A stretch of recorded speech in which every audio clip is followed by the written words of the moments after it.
Nunca pensé que ese martes de julio iba a transformar mi existencia por completo. La jornada inició igual que siempre. Salí pronto de mi clínica en la capital tras atender a los pacientes finales de la mañana. El bochorno era agobiante y el cielo se extendía como un lienzo blanco sobre nosotros. Avanzaba por la vía antigua que une la capital con las localidades del interior. Algo me obligó a reducir la velocidad. A unos metros del puente, dos personas estaban sentadas cerca de un poste de luz, una señora mayor con un vestido de flores desteñido, y junto a ella un señor de avanzada edad con sombrero de paja, rodeados de bolsas de tela desgastadas y una valijita que había conocido épocas mejores. Esa imagen me apretó el pecho. No era común encontrar a gente de esa edad expuesta al sol intenso sin resguardo alguno.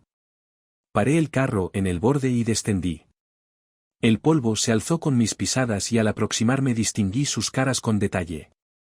Ella tenía los ojos irritados y las mejillas marcadas por lágrimas ya secas. Él fijaba la mirada en el piso como si buscara soluciones en el pavimento ardiente. «Buenos días», les dije en tono suave, procurando no alarmarlos. «¿Están bien? ¿Requieren ayuda?» La señora elevó la vista lentamente y en sus ojos percibí algo que me destrozó el alma. Una combinación de pudor, sufrimiento y una aceptación que nadie debería soportar. Demoró unos instantes en contestar y cuando lo hizo, su voz salió frágil como vidrio que se quiebra en pedazos. «Nuestros hijos nos dejaron en este sitio, doctora. Aseguraron que regresarían, pero han transcurrido 2 horas y no aparecen». Sentí que el oxígeno se me iba de los pulmones. ¿Cómo podía alguien dejar a sus propios padres de ese modo? El señor a su lado al fin habló con voz áspera, llena de una melancolía profunda. «No se incomode, señora. Ya llegarán o quizás no. Al fin y al cabo, ya representamos un peso para todos». Esas frases me perforaron como clavos. Un peso. ¿Cómo se podían sentir así quienes habían dedicado su vida completa a sus hijos? Me incliné ante ellos y sujeté las manos de la señora con las mías. «Óiganme atentamente», les dije observándolos directamente. «Ustedes no representan un peso para nadie y no los abandonaré aquí.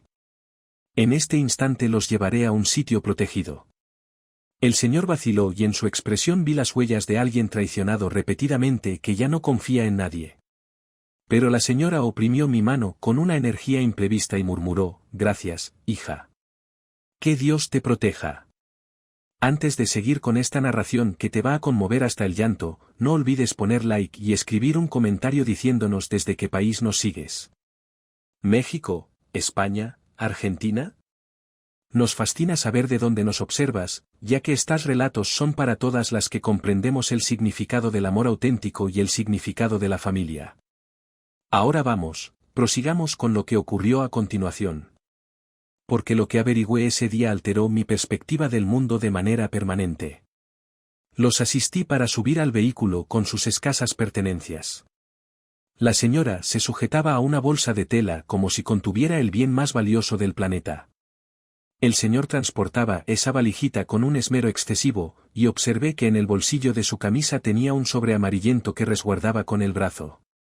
En el recorrido hacia el hospital de la zona traté de que conversaran para alejarlos del sufrimiento.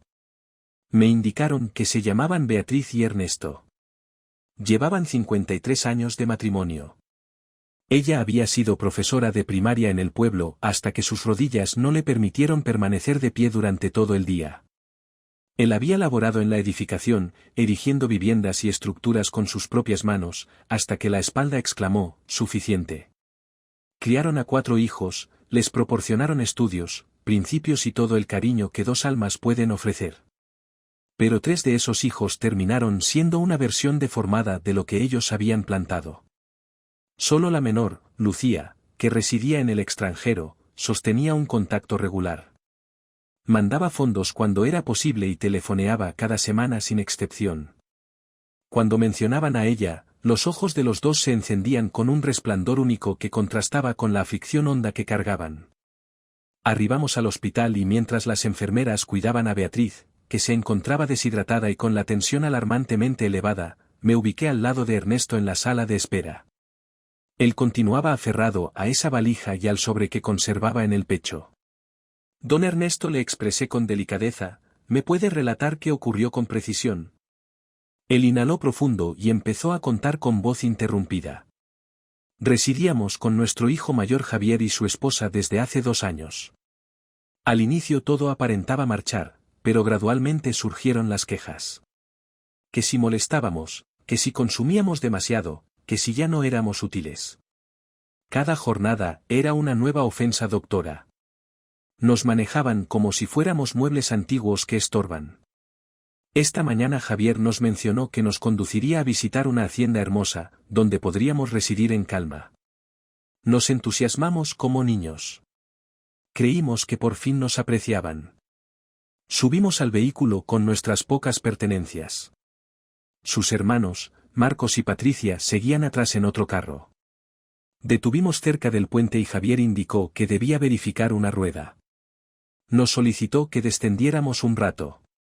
Cuando nos dimos cuenta, los 2 vehículos ya habían partido. Aguardamos suponiendo que retornarían.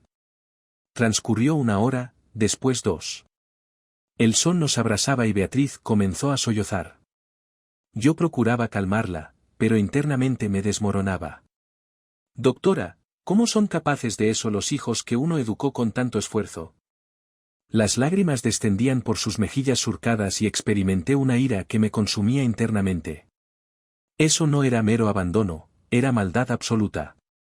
Le aseguré que los respaldaría y que sus hijos no escaparían impunes, aunque en ese instante aún ignoraba cómo lo lograría. En los días subsiguientes visité a Beatriz y Ernesto cada tarde tras el empleo. Les traía platos preparados en casa, publicaciones, principalmente, presencia.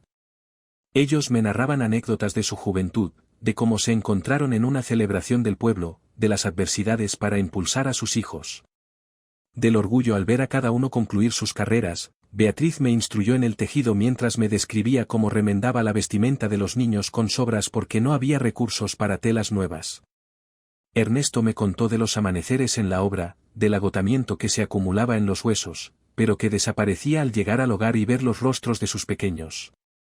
Eran relatos colmados de cariño y entrega, y cada término me hacía apreciarlos más y aborrecer más lo que sus propios hijos les habían infligido. Una tarde, mientras Beatriz reposaba tras la comida, Ernesto me indicó que me acercara. Extrajo ese sobre amarillento que tanto protegía y lo colocó sobre la mesita al lado de la cama. Doctora Carmela, me expresó empleando mi nombre por primera vez, usted es una persona noble y sé que puedo depositar mi fe en usted. Lo que resguardo aquí es crucial, muy crucial, pero todavía no puedo revelárselo. Solo deseo que sepa que existe y que cuando sea el tiempo usted sabrá qué proceder. Sus términos me intrigaron intensamente, pero honré su elección. Asentí y le garantí que podía depender de mí para lo que precisara. Él sonrió con una fusión de desahogo y melancolía y retornó a guardar el sobre en el bolsillo interno de su camisa. Esa noche, mientras manejaba de vuelta al hogar, no dejaba de reflexionar en ese enigma que ese hombre custodiaba con tanto afán. Podría ser ahorros, algún papel relevante, una herencia, pero había algo más hondo que la mera curiosidad. Percibía que mi camino se entrelazaba con el de esa pareja de un modo que aún no captaba por completo. Era como si el destino me hubiera colocado en su ruta por un motivo que superaba la coincidencia. Al 4.º día, el doctor dio el alta a Beatriz. Su condición se había normalizado, pero requería descanso y atenciones. No podían retornar con ninguno de sus hijos y la jubilación que percibían apenas bastaba para subsistir. Sin dudarlo, les propuse alojarse en mi vivienda. Contaba con espacio abundante desde que mi madre había partido 2 años antes. Y la realidad es que la soledad a veces resultaba opresiva. Al principio se opusieron alegando que ya habían aprovechado bastante mi generosidad, pero persistí hasta que consintieron. Fue una de las elecciones más acertadas de mi existencia. Tenerlos en casa colmó los vacíos que ni siquiera sabía que había. Beatriz atendía las plantas del jardín que yo siempre ignoraba por falta de tiempo. Ernesto arreglaba las averías que se acumulaban y que yo posponía. Las comidas recobraron el gusto a familia. Las tardes se inundaron de diálogos profundos y carcajadas genuinas. Era como si hubiera recobrado a los padres que la vida me arrebató prematuramente. Pero la serenidad fue breve porque al 10º día surgió Javier. Arribó en un vehículo de lujo con atuendo costoso y expresión de inquietud. Pulsó el timbre con insistencia hasta que abrí. Buenos días, señora. Soy Javier, el hijo de Beatriz y Ernesto. Supe que están aquí y vengo a visitarlos. Había algo en su entonación que me alertó, una hipocresía que se detectaba a leguas. Lo invité a entrar y avisé a sus padres. Cuando Beatriz lo vio, se puso pálida y se aferró al brazo de su marido. Ernesto, por el contrario, se tensó como una estatua. El encuentro resultó incómodo y cargado. Javier pretendía aparentar remordimiento. Papá, mamá, disculpen. Lo sucedido fue un equívoco. Nos alarmamos y partimos creyendo que habían obtenido un aventón. Los rastreamos por doquier. Falsedad. Falsedad evidente que nadie en el lugar se creyó. Beatriz sollozaba en silencio mientras Ernesto lo observaba con una mezcla de aflicción y desilusión. Hijo, le dijo al fin con voz segura. Nos dejaste en la vía a propósito.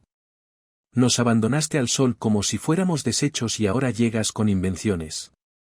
Javier se alteró y reveló su auténtico rostro. Miren, ya están mayores, no se manejan solos. Vengo a trasladarlos de vuelta a casa, donde recibirán mejores cuidados. Me metí de inmediato. Don Javier, sus padres están perfectamente aquí y no se moverán a menos que lo decidan. Me miró con desdén. ¿Y usted quién es para interferir en temas familiares? Una doctora que identifica el abuso cuando lo presencia. Le contesté sin desviar la vista. Se marchó cerrando la puerta de golpe. Pero antes lanzó una amenaza sutil. Esto no termina así. Regresaré con mis hermanos y veremos quién prevalece. Cuando partió, Beatriz se desmoronó en llanto. Ernesto vibraba de ira reprimida y comprendí que la contienda apenas iniciaba esa noche. Mientras los tres comíamos en silencio, Ernesto al fin expresó. Doctora Carmela, llegó la hora de que conozca la realidad. Extrajo el sobre amarillento y lo depositó en la mesa. Beatriz asintió con lágrimas. Ábralo, indicó él con gravedad. Con manos inestables desplegué el papel antiguo y lo que leí me quitó el aliento. Era un título, el documento oficial de posesión de una finca de 30 hectáreas situada en las orillas del pueblo, terrenos productivos con agua propia y una vivienda amplia de adobe. Pero lo que me impactó no fue el tamaño ni el precio que seguramente poseía, sino el nombre que figuraba como única dueña. Lucía Hernández Morales, la hija menor que vivía en el extranjero. Beatriz habló con voz intermitente.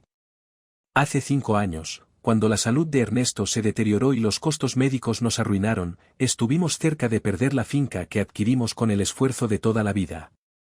Lucía, que laboraba como enfermera en Estados Unidos, remitió todos sus ahorros, saldó las obligaciones y rescató la propiedad, pero nosotros detectamos la avaricia en las miradas de nuestros otros hijos. Sabíamos que al fallecer nos disputarían esas tierras sin importar nada más. Por eso con la asistencia de un notario amigo transferimos todo a nombre de Lucía. Ella ni lo sospecha porque deseábamos que fuera una sorpresa al retornar. Los otros hijos suponen que la finca aún está a nuestro nombre y por eso nos han dispensado un trato mínimo durante años. Pero ahora que nos desecharon creyendo que pereceríamos solos en la vía, probablemente ya planean cómo dividir la herencia. Ernesto prosiguió con voz sólida pese a las lágrimas. Por eso custodiaba este papel, doctora. Es la evidencia de que la equidad existe y de que el cariño genuino siempre halla su premio. Lucía merece esas tierras porque fue la única que jamás nos falló, la única que nos contactaba aunque estuviera a kilómetros, la única que remitía fondos incluso cuando ella enfrentaba apuros. Ella es nuestra hija auténtica. Me quedé muda por minutos largos asimilando esa disclosure. Al final indagué, ¿Lucía sabe lo ocurrido? ¿Sabe que sus hermanos los abandonaron? Beatriz negó con la cabeza. No deseábamos inquietarla. Ella tiene su existencia allá, su labor, sus deberes. Pero creo que es el momento de informarle la verdad. Asentí y tomé una resolución. Mañana mismo la contactaremos y le narraremos todo. Ella tiene derecho a enterarse y ustedes precisan tenerla cerca. Esa noche casi no descansé pensando en todo lo que había descubierto, la perversidad de unos hijos desagradecidos, la generosidad ilimitada de unos padres que continuaban resguardando incluso a quienes los habían defraudado, y el cariño sin condiciones de una hija que desde lejos había sido el pilar real de esa familia. Al día siguiente, en la mañana efectuamos la llamada. Eran las 6 de la tarde en California cuando Lucía respondió con su voz tierna y cálida. Mamá, papá, ¿están bien? Beatriz trató de hablar, pero se quebrantó. Fue Ernesto quien con voz segura le relató todo. El abandono, la vía, mi intervención, la traición de sus hermanos, el silencio del otro lado era desgarrador. Cuando al fin Lucía expresó su voz estaba llena de lágrimas y enojo reprimido. Voy para allá. Tomaré el primer vuelo que encuentre. No se muevan de donde están. Díganle a esa doctora que le estaré agradecida por siempre. Llegaré pasado mañana. Al colgar Beatriz y Ernesto se abrazaron sollozando de desahogo. Y yo sentí un calor en el pecho. Esa familia fracturada empezaba a repararse. 2 días más tarde fui al aeropuerto a buscar a Lucía. La identifiqué porque poseía los mismos ojos amables de su madre y la misma frente ancha de su padre. Era una mujer de alrededor de 40 años, simple, con el pelo atado en una cola y atuendo cómodo para el viaje. Al vernos, se aproximó y me abrazó como si nos conociéramos de siempre. Gracias, doctora Carmela, me murmuró al oído. Usted rescató a mis padres y yo nunca podré compensarle lo que realizó. No hay nada que agradecer. Le contesté. Ellos me rescataron a mí también, aunque lo ignoren. En el trayecto al hogar me narró de su vida en Estados Unidos. Laboraba turnos dobles en un hospital. Residía en un departamento pequeño compartido con otras 2 enfermeras. Ahorraba cada peso para remitir a sus padres. Nunca contrajo matrimonio porque su prioridad siempre fueron ellos. Había pospuesto su propia alegría por velar por quienes le dieron la vida. Y ahora descubría que sus hermanos habían procurado destruir lo que restaba de esa familia. Al llegar a mi vivienda, el reencuentro fue de esos que te dejan huella eterna. Beatriz avanzó como pudo con sus piernas adoloridas y se fusionó en un abrazo con su hija. Ernesto sollozaba sin vergüenza, aferrándose a las 2. Los 3 creaban un círculo cerrado de cariño puro y yo me mantuve esaído observando con lágrimas en los ojos. En ese instante supe que todo había merecido el esfuerzo. Ese mismo día en la tarde surgió el resto de la familia. Javier arribó primero con su esposa, luego Marcos con la suya y al final Patricia sola porque estaba separada. Traían obsequios costosos y sonrisas artificiales. Al ver a Lucía se petrificaron. No contaban con hallarla allí. Ella los miró con una frialdad que contrastaba con su temperamento usualmente dulce. Así que ustedes son los valientes que dejaron a nuestros padres en la vía. Javier intentó excusarse. Lucía, no es lo que crees. Fue un equívoco. Ella lo cortó con voz afilada. Un equívoco es olvidar comprar leche. Dejar a tus padres ancianos bajo el sol abrasador, sabiendo que pueden perecer es maldad absoluta. Marcos intervino con tono condescendiente. Siempre fuiste la mimada. No sabes lo que es soportar con ellos día a día. Patricia sumó con malicia, claro, tú llevas tu vida serena allá a distancia, mientras nosotros nos sacrificamos. Lucía los observó uno a uno y dijo con voz segura, sacrificarse es llamar cada semana aunque estés exhausta. Es remitir dinero aunque apenas te baste para alimentarte. Es posponer tus aspiraciones para que ellos estén bien. Ustedes no se sacrificaron, los explotaron mientras les convenía y cuando dejaron de ser útiles, los descartaron como basura. El silencio subsiguiente era espeso y opresivo. Al fin, Javier varió de estrategia. Bueno, dejemos atrás lo pasado. Lo relevante es que papá y mamá estén bien. Ahora debemos considerar el futuro, en cómo sostenerlos, en la herencia. Ahí radicaba el motivo real de su visita. Ernesto, que había permanecido mudo, se incorporó y habló con una autoridad que no le había oído antes. Herencia. ¿De qué herencia hablan? Ustedes no heredarán nada de mí, Javier. Papá, no expreses eso. Somos tus hijos, tenemos derecho. Ernesto extrajo el sobre amarillento del bolsillo y lo depositó en la mesa. La finca que ustedes ya se repartían en sus mentes ya tiene propietaria. Hace 5 años la transferí a nombre de Lucía. Ella es la única que merece esas tierras porque fue la única que nunca nos falló. El impacto de esas palabras fue arrasador. Javier se enrojeció de furia. Eso no puede ser válido. Estabas enfermo, te controlaron. Marcos vociferaba reclamando su porción. Patricia sollozaba de ira, pero Lucía se mantuvo calmada y indagó. ¿Qué finca? ¿De qué hablan? Beatriz le explicó con ternura toda la narración, las tierras, la deuda, los fondos que ella remitió, la elección de salvaguardar su herencia. Lucía quedó muda de sorpresa. Yo no estaba al tanto de esto, dijo al fin. Yo solo deseaba asistirlos. No buscaba ningún premio. Por eso eres tú quien lo merece, dijo Ernesto con orgullo. Porque das sin aguardar retribución, esa es la riqueza auténtica, hija mía. Los otros 3 hermanos continuaron vociferando, amenazando con juicios y litigios hasta que los expulsé de mi vivienda. No regresen jamás, les dije, y si se atreven a importunar a sus padres, me ocuparé personalmente de que todo el pueblo sepa qué tipo de individuos son. Partieron maldiciendo, pero sabía que retornarían. La avaricia nunca cede con facilidad. Los días siguientes fueron una mezcla peculiar de calma y ansiedad. Lucía permaneció en mi casa auxiliándome en el cuidado de sus padres. Entre ella y yo brotó una amistad honda y verdadera. Era como si nos conociéramos de toda la vida. Compartíamos las labores, las charlas, las risas y también los temores. Una noche, mientras bebíamos té en la cocina, después de que Beatriz y Ernesto se acostaran, Lucía me confió. Doctora Carmela, a veces me siento responsable por haberme marchado tan lejos. Si hubiera estado aquí, quizás nada de esto habría sucedido. La tomé de las manos y le dije, Lucía, tú hiciste lo necesario para progresar y nunca dejaste a tus padres. Les telefoneabas, les mandabas dinero, pensabas en ellos sin cesar.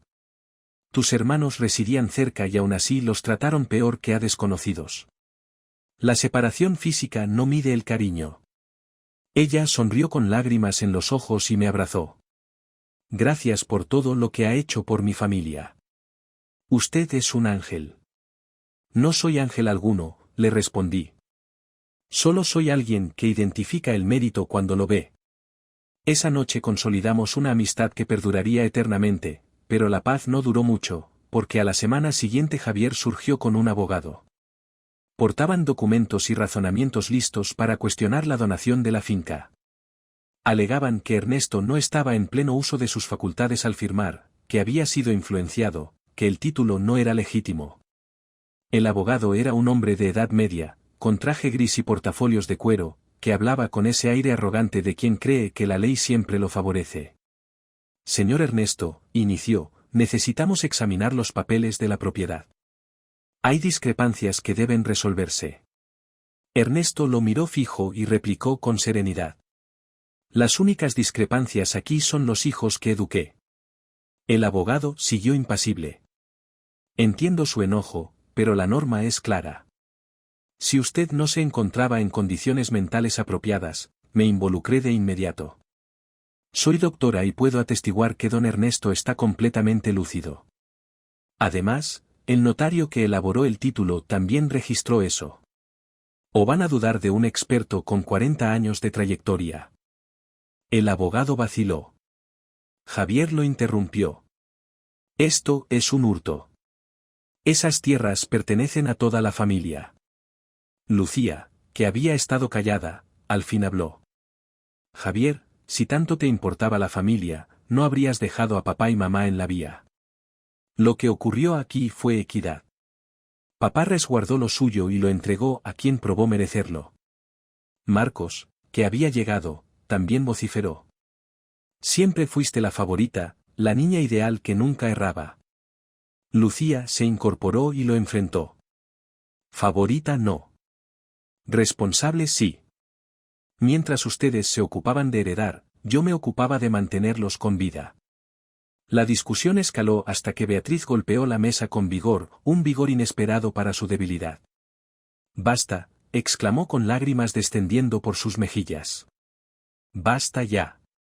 Por años toleré sus desdenes, sus ofensas, sus irrespetos porque eran mis hijos y una madre siempre excusa, pero esto supera todo. Nos condenaron a morir en la vía. ¿Comprenden lo que implica? Nos sentenciaron a muerte por avaricia y ahora vienen a demandar derechos. No tienen pudor.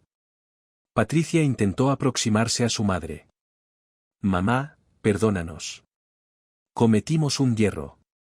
Beatriz la detuvo con la mano. Un hierro es olvidar una fecha. Lo que ustedes ejecutaron fue intentar matarnos. Y no vengan con llantos falsos porque ya no los creo. Esas palabras cayeron como veredicto definitivo. El abogado trató de agregar algo, pero Ernesto se levantó y con voz segura les mandó, fuera de aquí, fuera de nuestra presencia y de nuestras vidas, si regresan a importunar a Lucía o a tratar de arrebatarle lo que le corresponde, iré en persona a la policía y narraré al mundo entero lo que hicieron. Javier, Marcos y Patricia salieron en silencio vencidos. El abogado los siguió murmurando algo sobre demandas venideras, pero todos sabíamos que era una intimidación hueca. Cuando partieron, el ambiente en la vivienda se transformó por completo. Era como si una nube sombría se hubiera disipado y al fin entrara la luz. Esa noche comimos los 5 juntos. Beatriz, Ernesto, Lucía, su hijo pequeño de 6 años que había arribado el día anterior desde California y yo, fue una comida simple de sopa, arroz y pollo estofado, pero rebosaba de cariño y agradecimiento. El niño que se llamaba Mateo, indagó con inocencia, abuela, ¿por qué lloras si estamos todos unidos y contentos? Beatriz lo abrazó y le dijo, lloro de alegría, mi amor.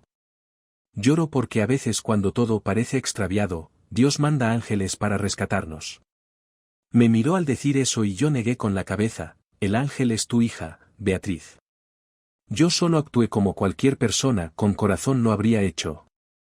Esa noche, tras acostar a Mateo, Lucía y yo salimos al jardín.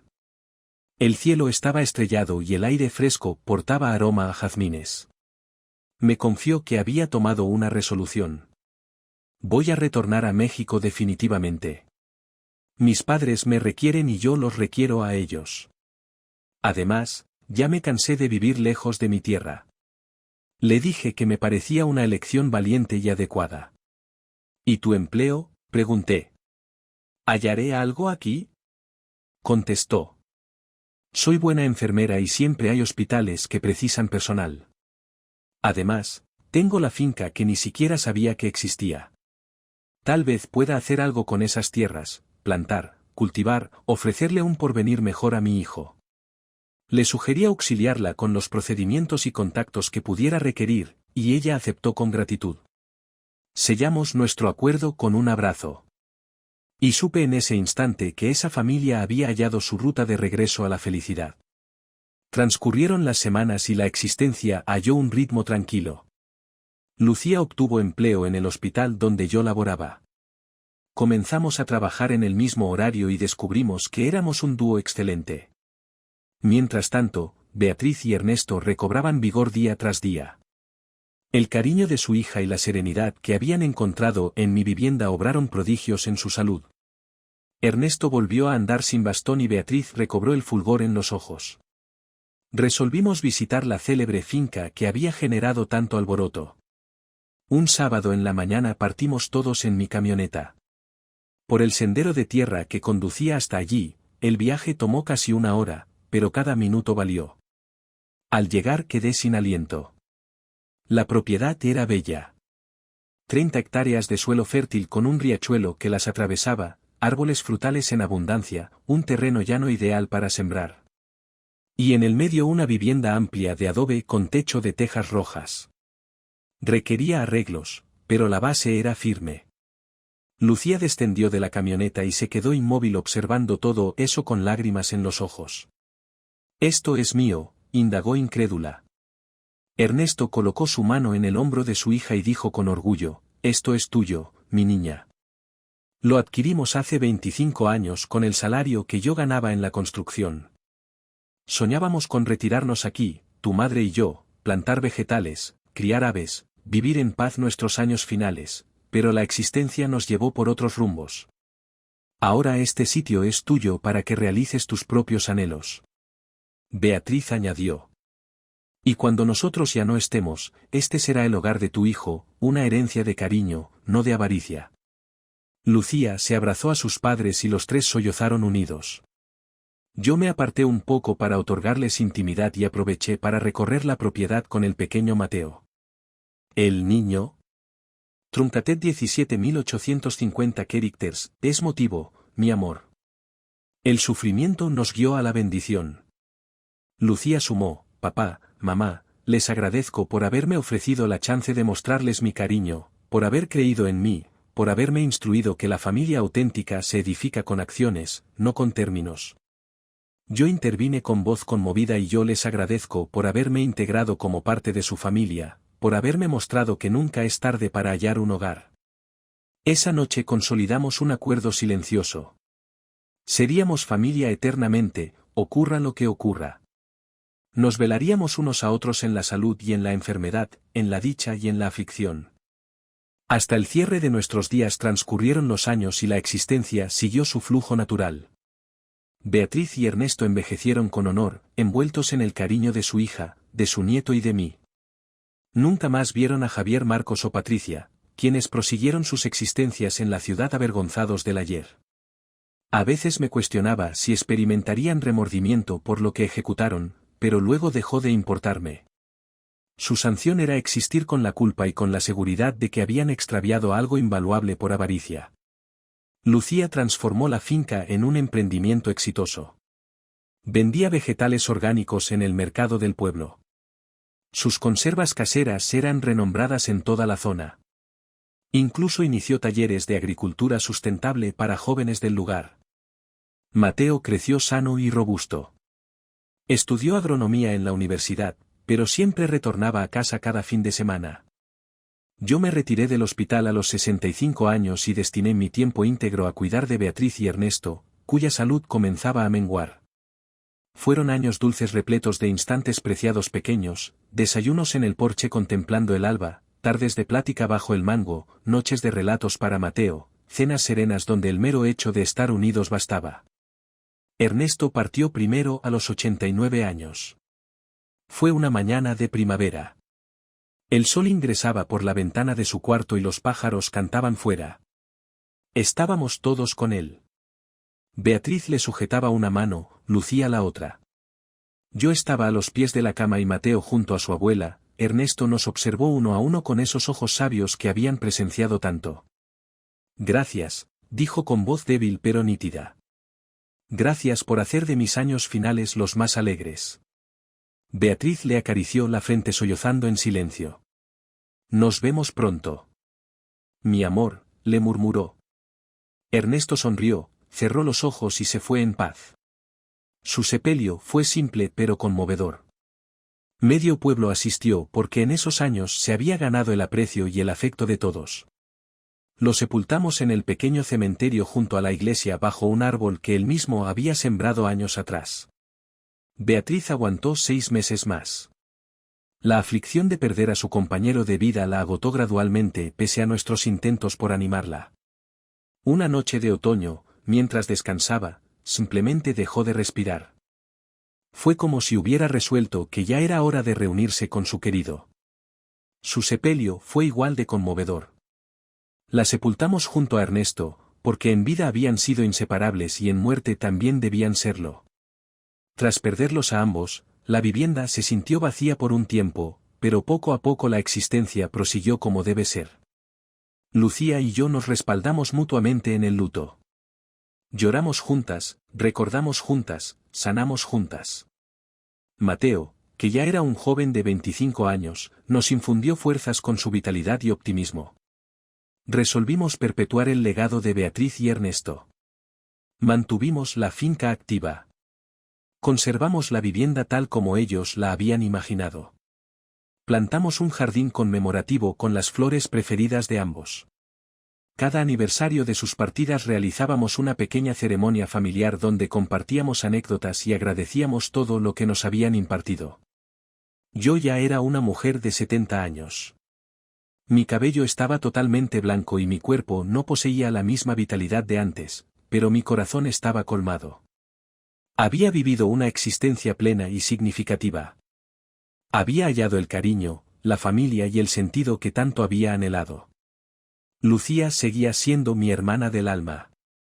Mateo era como mi nieto y esa finca era mi hogar auténtico. A veces, cuando me sentaba sola en el porche al atardecer observando las montañas a lo lejos, reflexionaba en ese día en la vía cuando vi a dos ancianos abandonados y resolví parar.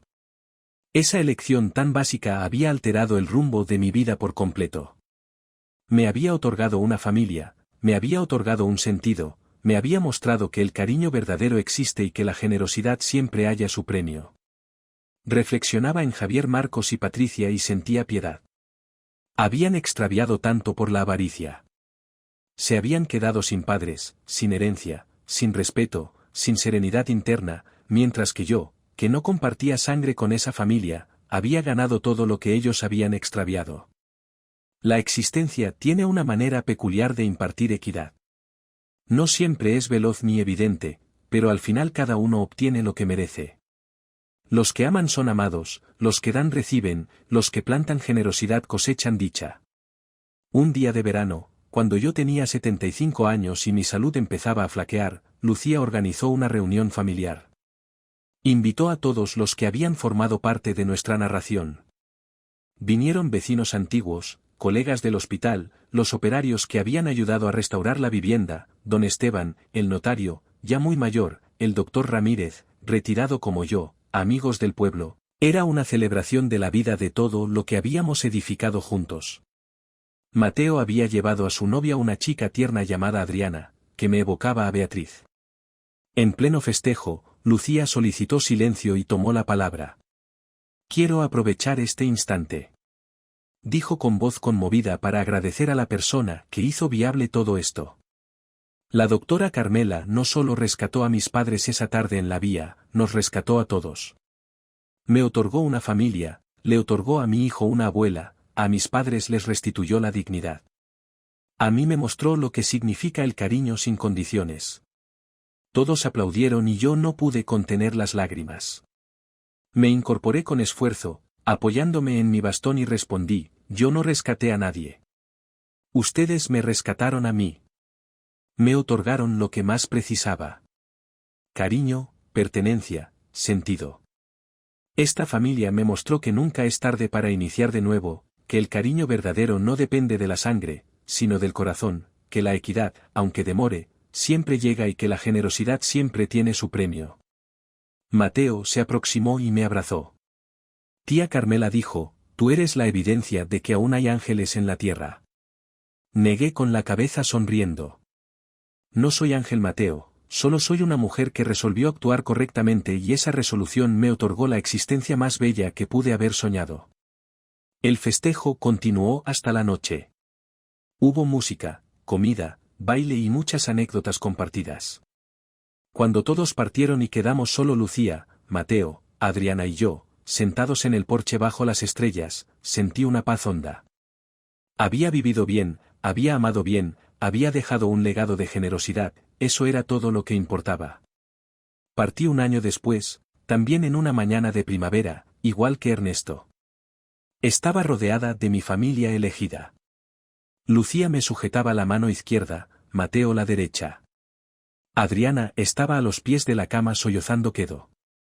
Los últimos pensamientos que cruzaron mi mente fueron de agradecimiento. Agradecí a Dios por haberme colocado en esa vía ese día de julio. Agradecí por haberme dado el valor de parar. Agradecí por cada instante compartido con esa familia maravillosa. Mi última imagen antes de cerrar los ojos fue la visión de Beatriz y Ernesto. Jóvenes otra vez sonriendo, esperándome y supe que iba a casa.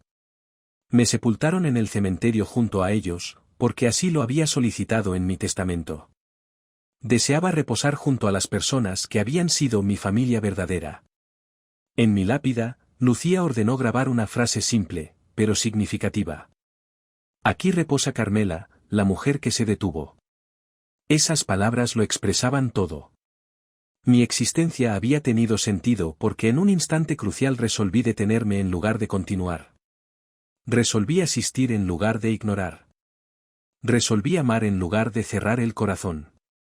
Años más tarde, cuando Lucía ya era una anciana y Mateo tenía nietos propios, la narración seguía siendo relatada. Los niños se acomodaban alrededor de su bisabuela y le pedían que les contara de nuevo la narración de cómo se formó la familia. Lucía con voz temblorosa por la edad, pero segura en la emoción. Relataba todo desde el inicio. Les hablaba del abandono del sufrimiento de la vía, de la doctora que surgió como un prodigio, de la batalla por la equidad, de los años alegres en la finca. Los niños escuchaban con los ojos muy abiertos y al final siempre indagaban lo mismo. Bisabuela, ¿y qué pasó con los tíos malos? Lucía sonreía con melancolía. Los tíos malos, como ustedes los nombran, vivieron el resto de sus existencias con culpa y arrepentimiento. Nunca fueron alegres porque el dinero que perseguían no les trajo serenidad. Aprendieron demasiado tarde que hay cosas más relevantes que la riqueza, el cariño, la familia, la dignidad. Pero para entonces ya era tarde. Habían extraviado todo lo que importaba y la moraleja niños, indagaba algún bisnieto. Lucía inhalaba profundo y contestaba, la moraleja es que siempre deben tratar a sus padres con cariño y respeto, que nunca deben permitir que la avaricia destruya lo más sagrado que poseen. Que deben ser como la tía Carmela que se detuvo cuando otros hubieran proseguido, que deben optar el cariño sobre el dinero, la generosidad sobre la maldad, la equidad sobre la conveniencia. Esas son las lecciones que mis padres y la tía Carmela me impartieron y que yo les imparto a ustedes. La finca siguió siendo el núcleo de la familia por generaciones. Mateo la heredó y la cuidó con el mismo cariño que su madre.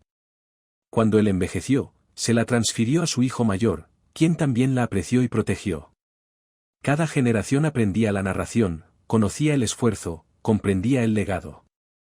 La vivienda se mantenía casi idéntica a como Beatriz y Ernesto la habían soñado, con algunas mejoras modernas, por supuesto, pero conservando su esencia. El jardín conmemorativo, donde reposaban las cenizas de las flores favoritas de los abuelos, se mantenía impecable. Cada primavera brotaba en una explosión de colores que parecía festejar la vida. La vieja billetera de cuero que Ernesto custodiaba con tanto afán se conservaba en una vitrina de cristal en la sala principal junto con el sobre amarillento que había contenido el título de la finca, no por su valor material, sino por lo que simbolizaba. Era el emblema de la equidad del cariño verdadero y de la relevancia de resguardar lo que es justo.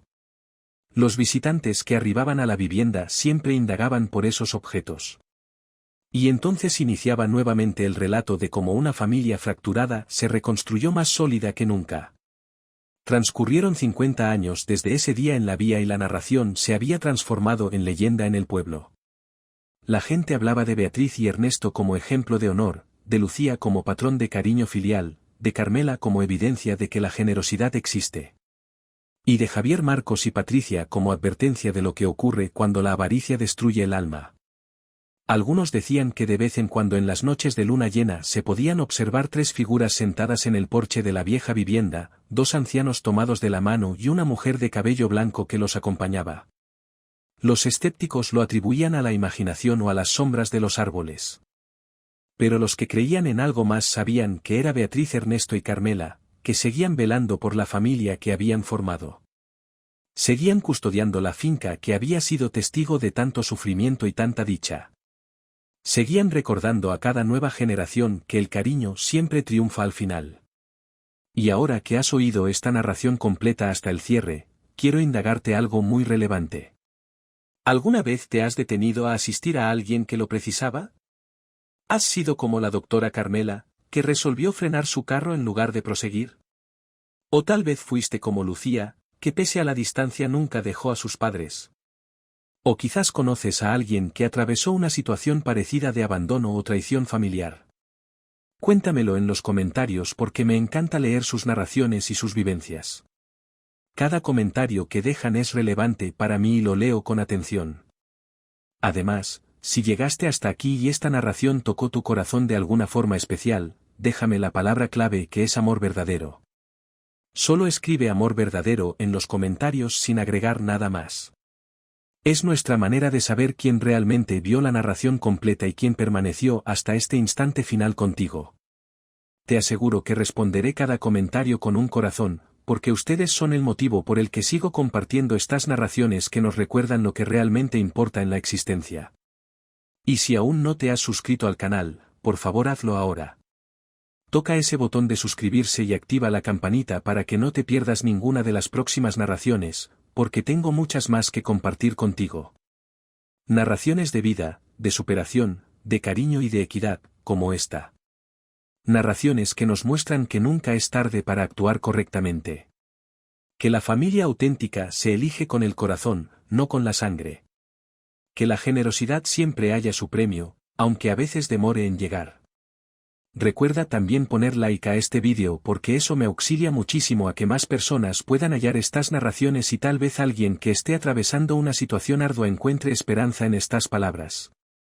Tal vez alguien que se sienta abandonado o traicionado lea esto y comprenda que no está solo, que hay luz al final del túnel, que la existencia siempre nos ofrece segundas oportunidades cuando menos lo esperamos. Antes de despedirme, quiero dejar algunas reflexiones finales sobre esta narración que acabamos de compartir. Primero, que la edad nunca debe ser pretexto para tratar a alguien con desdén o como si fuera un peso. Beatriz y Ernesto eran individuos valiosos, repletos de experiencia, sabiduría y cariño. Merecían respeto y cuidado, no abandono. Segundo, que la riqueza auténtica no está en las propiedades o el dinero, sino en las relaciones que edificamos.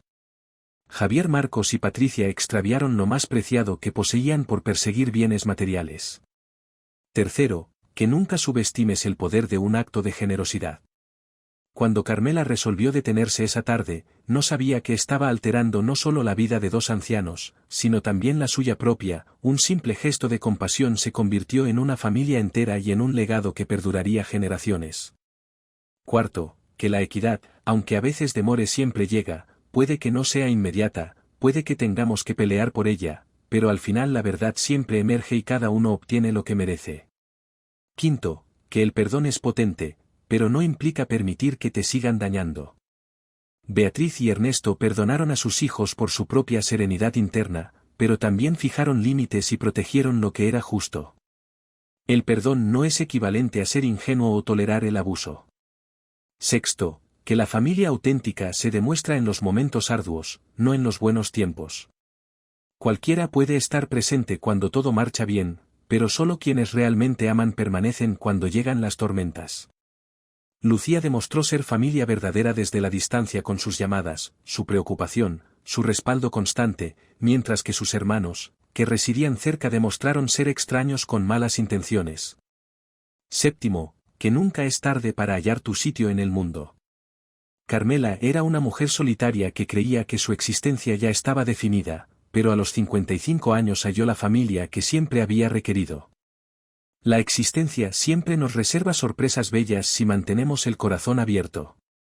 Octavo, que los hierros de los padres no justifican la maldad de los hijos. Tal vez Beatriz y Ernesto no fueron perfectos, tal vez cometieron errores al educar a sus hijos como todos los padres. Pero nada justifica el abandono y la traición que padecieron. La imperfección humana no es pretexto para la maldad. Noveno, que las cosas materiales vienen y van, pero el cariño verdadero es eterno.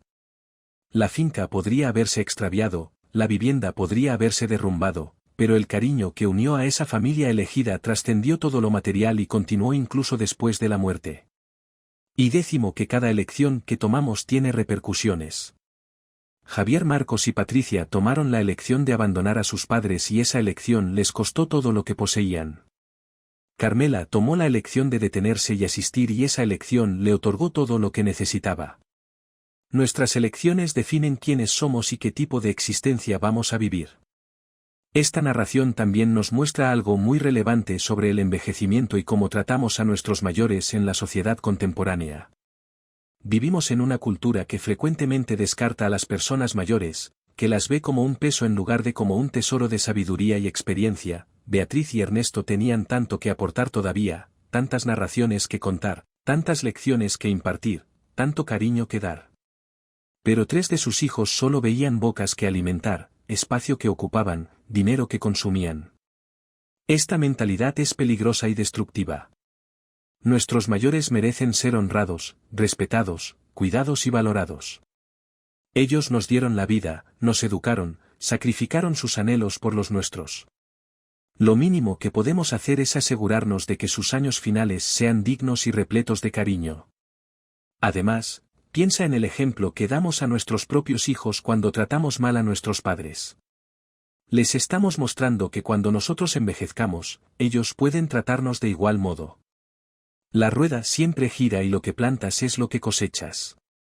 Javier, Marcos y Patricia probablemente terminarán abandonados por sus propios hijos, porque ese fue el ejemplo que les ofrecieron. Mientras que los descendientes de Lucía aprenderán el valor del cariño familiar y cuidarán de sus mayores con respeto y afecto. También quiero hablar sobre el tema de las herencias, porque esta narración tiene mucho que mostrarnos al respecto. Es triste, pero común que las familias se destruyan por conflictos de dinero y propiedades. He visto casos en mi propia existencia en el hospital y en mi comunidad donde hermanos que se querían toda la vida se convierten en enemigos cuando muere un padre y hay que repartir la herencia. El dinero tiene una forma de sacar lo peor de las personas, de despertar la avaricia que yacía oculta. Pero aquí está la verdad que muchos olvidan. Ninguna cantidad de dinero vale la pena. Si pierdes a tu familia en el proceso. Ninguna propiedad es más valiosa que las relaciones. Puedes heredar millones. Pero si quedas solo sin nadie que te ame de verdad, ¿de qué sirve? La herencia auténtica que los padres dejan no son las viviendas ni las cuentas bancarias, es el ejemplo que ofrecieron, los principios que inculcaron, el cariño que compartieron. Eso es lo que realmente perdura y lo que marca la diferencia en la vida de sus hijos. Beatriz y Ernesto dejaron la mejor herencia posible a Lucía. Le mostraron a amar sin condiciones, a ser generosa, a valorar lo que importa, a pelear por la equidad. Esas lecciones valen más que cualquier finca, por extensa que sea. Ahora quiero que reflexionemos juntas sobre algo más personal. ¿Cómo estás tratando tú a tus padres o a los mayores en tu existencia? ¿Les llamas frecuentemente? ¿Les visitas? ¿Les demuestras tu cariño y gratitud? ¿O estás tan ocupada con tu propia existencia que los has puesto en segundo plano? No esperes a que sea demasiado tarde para apreciar a quienes te dieron todo. El tiempo transcurre más veloz de lo que creemos y un día te darás cuenta de que ya no están y entonces vendrá el arrepentimiento, el dolor de todo lo que no dijiste, de todo lo que no hiciste. No dejes que eso te ocurra. Si tus padres todavía viven y están bien, agradece esa bendición y demuéstrales tu cariño cada día. Si ya no están contigo, honra su memoria viviendo según los principios que te impartieron. Y si tu relación con ellos es complicada por la razón que sea, busca la forma de sanar esas heridas, porque el rencor solo te envenenará a ti misma, el perdón libera y el cariño sana.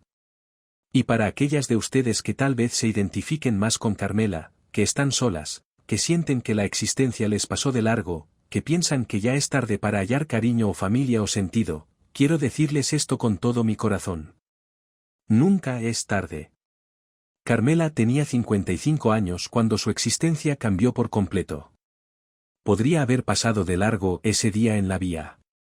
Podría haber pensado que asistir a 2 desconocidos era demasiado problema. Pero resolvió detenerse y esa resolución le otorgó la familia más bella que pudo haber soñado. Tu momento puede llegar mañana o el mes que viene o el año próximo. Mantén tu corazón abierto. Mantén tu disposición para asistir. Mantén tu fe en que cosas buenas todavía pueden suceder. Porque la existencia tiene una forma maravillosa de sorprendernos cuando menos lo esperamos. A veces el destino nos coloca en el sitio correcto, en el instante correcto y lo único que tenemos que hacer es tener el valor de decir sí, el valor de detenernos, el valor de extender la mano. Esta narración también nos recuerda la relevancia de la gratitud. Beatriz y Ernesto nunca dejaron de agradecer lo que Carmela hizo por ellos. Su agradecimiento era genuino, constante y profundo en un mundo donde frecuentemente damos todo por sentado, donde esperamos que otros hagan cosas por nosotros sin valorarlo. Su actitud era refrescante y bella. La gratitud es una de las emociones más potentes que existen. Transforma relaciones, sana heridas y multiplica la alegría. Cuando agradeces, reconoces el mérito de lo que has recibido y honras a quien te lo dio. Además, la gratitud te hace más alegre porque te enfoca en lo que tienes en lugar de lo que te falta. Practica la gratitud todos los días.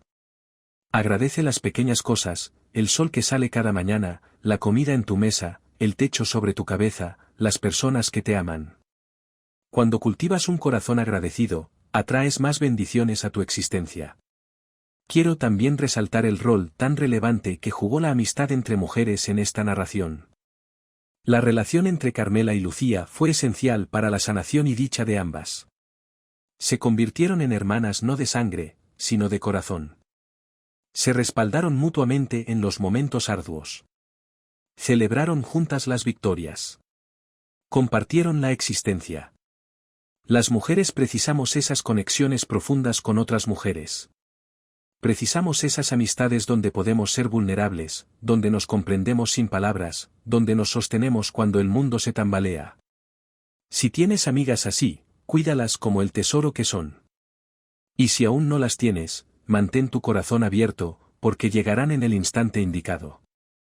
La hermandad entre mujeres es una fuerza potente que puede alterar existencias.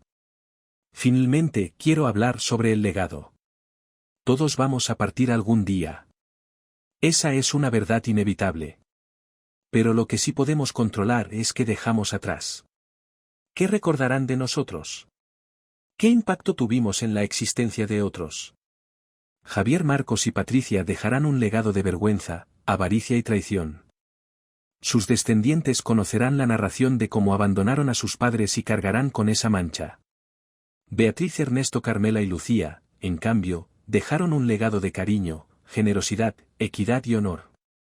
Sus descendientes cuentan su narración con orgullo y se esfuerzan por vivir según esos principios. ¿Qué legado estás edificando tú con tu existencia?